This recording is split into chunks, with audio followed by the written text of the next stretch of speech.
Hi everyone, my name is Jen Weibel and I am the professor for this course.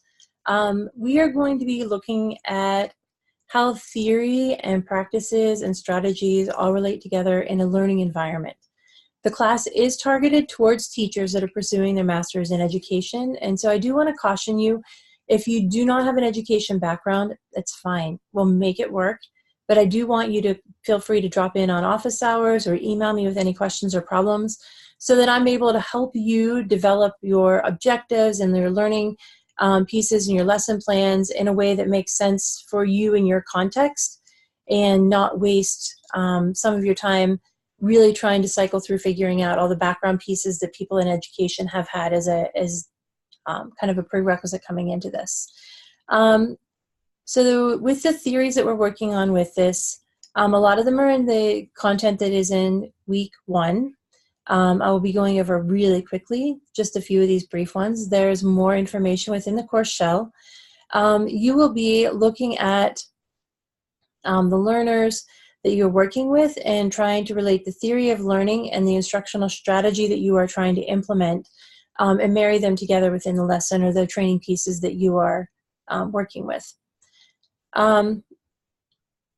So with each of these things, I'm going to go through and kind of give you an introduction to the class, and I'm going to talk to you a little bit about how these things all relate and get you out of here without it being too much of your night.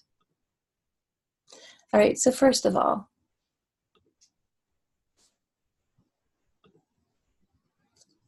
this is a PowerPoint that is downloadable from the course shell, and you can find this in week 1. The text that you're using is the Dean Hubble and Pittler and Stone, and it has 9 strategies. There are 8 chapters that you folks will be presenting. I really want you to concentrate whenever you're presenting them in a very brief, short overview of what the chapter says, and then the majority of your time, please concentrate on how you're able to implement the strategy within the classroom and how that strategy actually connects back to a theory of instruction.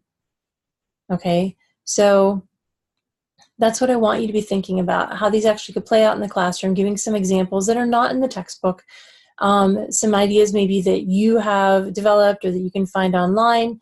And I want you to try and keep these in a reasonable, like 12-minute length for each of your presentations so that we can manage to make through 3 of them in each hour of class that we have every other week. You can turn these in at any point in time as you're working through, and I'll go into that more in a moment.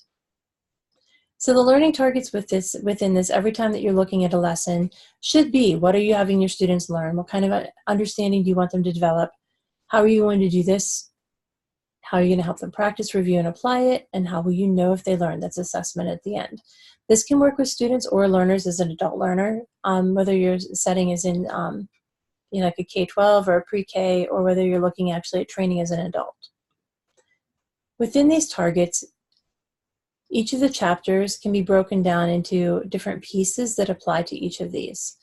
So Chapter 8, Chapter 2, Chapter 3, each of these fit into these categories, and there's different strategies that you are presented with within each one of them aligns with these different targets of learning. Okay.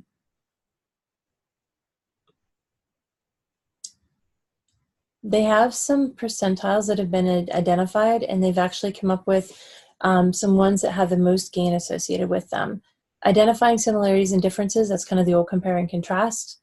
Summarizing and note-taking are the top 2 strategies that actually really have shown scientifically through empirical research that they have created an environment within the classroom that supports learning and has some really great gains. All of these, however, you'll notice go down to even like 22% of the 12 here. All of these can be a measurable effect within your classroom if they're used, and especially if you're using them in a combination. So what we'll be looking at then with your final project is how you take these and pull them all together to develop lessons that use multiple categories of instruction strategies to really support student learning or investigate something deeper. Okay, so when we're looking at this, you're looking at 2 different types of knowledge. We have both declarative knowledge, where you're looking at information and ideas, and then procedural, where you're looking at skills and processes. I'm from a science background. I have chemistry and physics in my background. And so a lot of the time I am looking at practices which take the declarative knowledge and they bind it with the skills and the processes that you're doing to form these educational practices that happen within the classroom or within an actual science setting. So consider that as you're playing with your goals for learning and as you're playing with your assessments and as you're looking at what you want to develop within your training or within your classroom, how you can take these pieces and combine them together and support them with these strategies to really have some knowledge gains. In lesson 1, in chapter 1, one of the things that we're looking at here is setting objectives and providing feedback. And within chapter 1,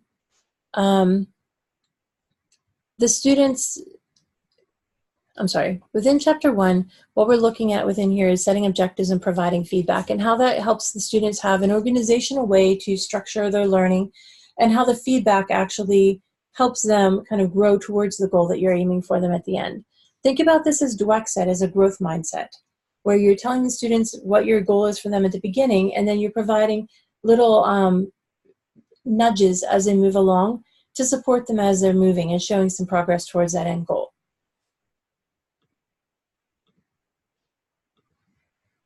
Okay. As we move through this class, for week 1, I'm presenting a little bit about the strategy for you right now, and these are the things that you're going to be doing. You're going to set an objective for your lesson. You're going to work out how you're going to provide feedback with your students. I would like you to try and teach each of these lessons. I know that is not always possible. If you cannot embed them within your classroom, then you will be able to have an alternative reflection and think about the process of this and how your thinking has changed instead of how the students actually reacted to it.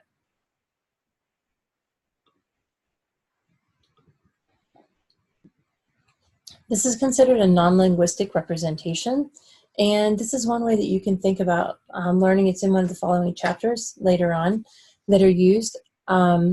Occasionally during the chapter, I may have missed a place where it said for you to develop these. As there is a full chapter in the book now, I want you to just concentrate on it during that chapter. So with your assignments for each class, you're going to have a chapter presentation. You have 9 lesson plans. You're going to have a philosophy of instruction and assessment to start and to finish, which tells me what you think about learning and what you think about knowledge and how those two connect.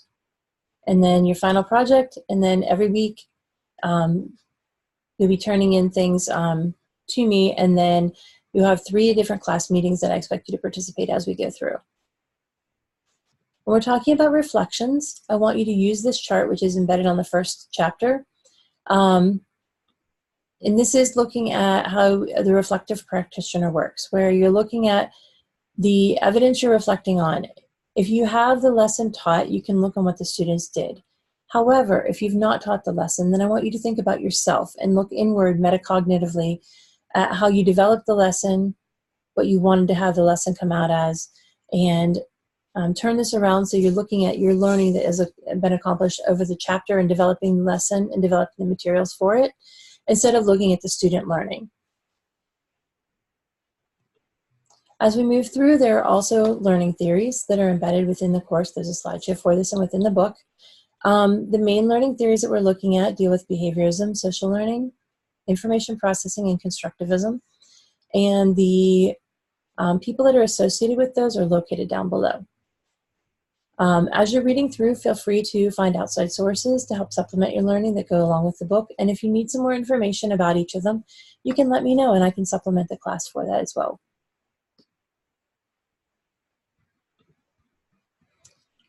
The other piece that we wanted to look at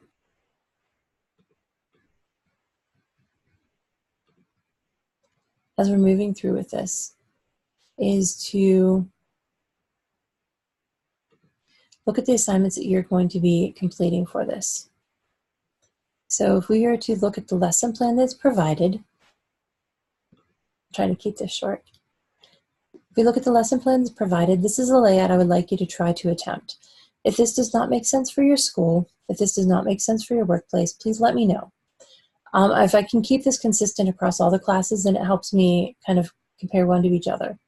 I would also like to ask you to highlight the pieces that work with each of the strategies so that I can easily pick them out and make sure that what you're calling the strategy or what you're identifying as a piece of strategy actually aligns with what I consider it.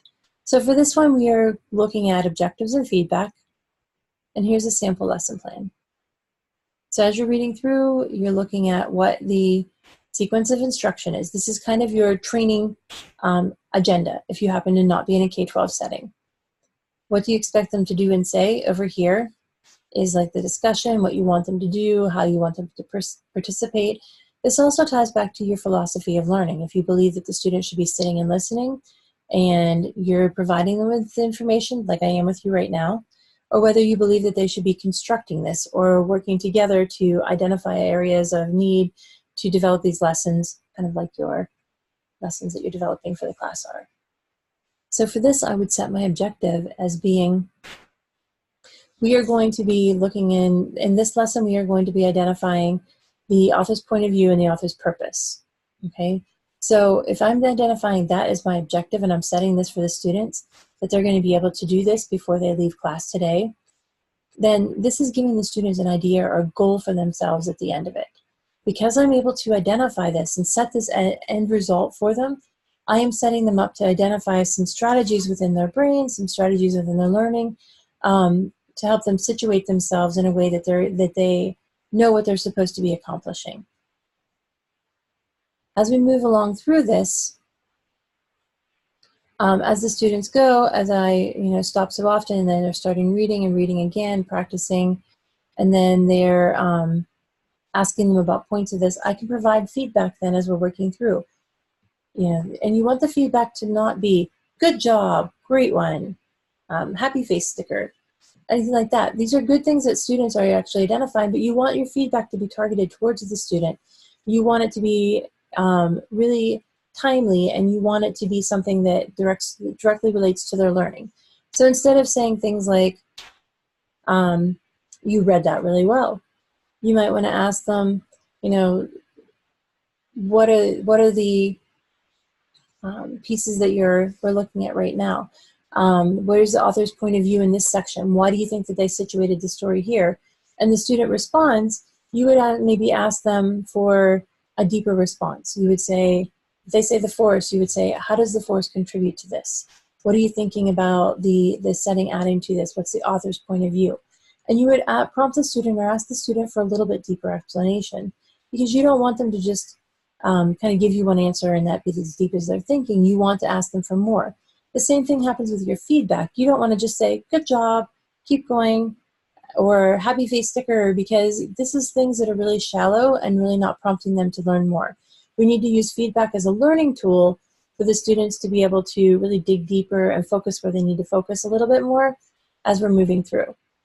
You can see my lesson plan here that I could have the things for staying and doing to give myself some feedback or to give myself some prompts here. And then at the bottom, there's a little bit of reflection. Oops, sorry, on that page there's not. After you're finished with this, I want you to have a little bit of reflection. And the reflection, once again, we're going to come back to the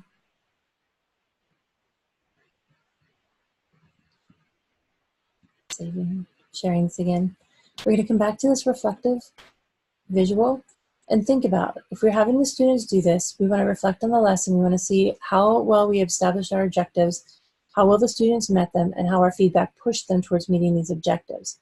If we are looking at this from a non-taught standpoint, we want to identify within the lesson how we developed the lesson, how we were able to select and identify the pieces that go along with it, and how we were able to transform the learning based on what we were doing in the classroom and how that was different than what we maybe have done before. Within each chapter, I would like you to think as you're presenting also, what kind of strategies do you have for this? So for example, I could talk about, if we're setting an objective and having the students identify these, we could have them build it into a Google Doc. And we could have the students go through and write in their pieces. I could go along and add in voice comments as we move through. And I could talk to them about their comments and where they're finding these authors' viewpoints. And I could add information to each one. I could also use a comment with a note along each piece of the Google Doc as the student's moving through. We could also set this up where the students are using a Google form and submitting pieces as they're moving through, where I'm asking them prompts and they're responding to it at different parts within the story. Within that, I can have built-in automatic prompts that say yes or no if they've selected a choice that I've given them as a multiple choice piece, or I could also go into the test that they've answered, look at their questions, and email them their answers that they've given me, as well as some information along with it.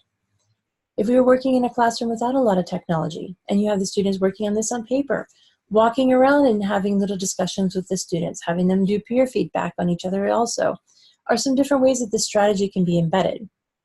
If the students tend to stray away from looking at the author's viewpoint or looking at how the author is using different pieces of the story to promote the feeling of the story or the setting or whatever the objective that we have set is actually going to be, then being able to call them back to that, use that as a focusing moment, you know, have something set up in the class with a routine where the students are prompted to refocus on that, or you flash it onto the screen, or as you're walking around you say, you know, are you supposed to be focusing on that today, or how are you doing moving towards this? Have you identified an overall viewpoint for the author?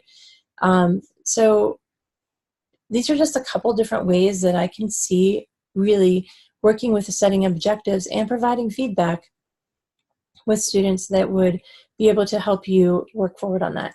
One other software piece that I think is really beneficial for providing some feedback is Formative. GoFormative is a really nice free platform where they allow the students to put their information in. They can put in responses, and you can, as the teacher or instructor, go in and give them feedback, formative feedback, that's the name, and it allows them then to redo their answer and resubmit it. And you can see this in real time.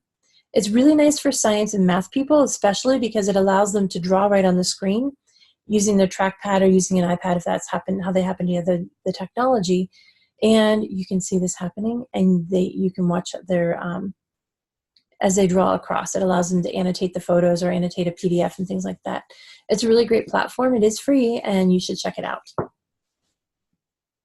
So if I were doing this for this class, I would write my lesson plan.